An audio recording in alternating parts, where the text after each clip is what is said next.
money in the bank. Hit you with the. Hit you with the bank.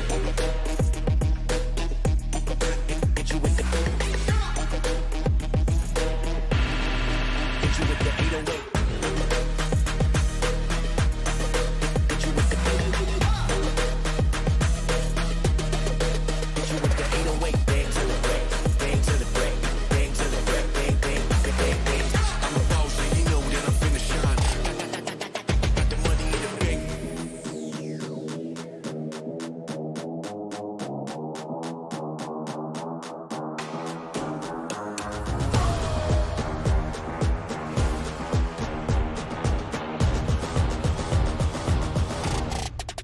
Got the money in the bank.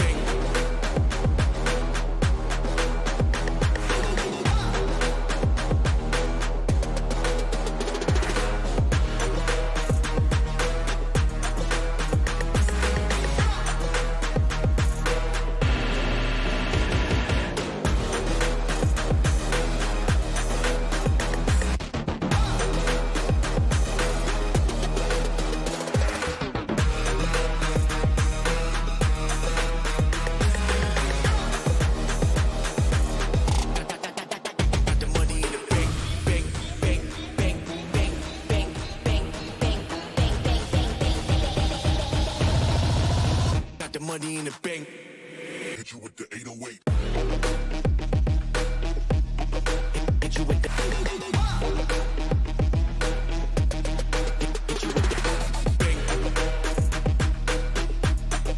Hit you with the.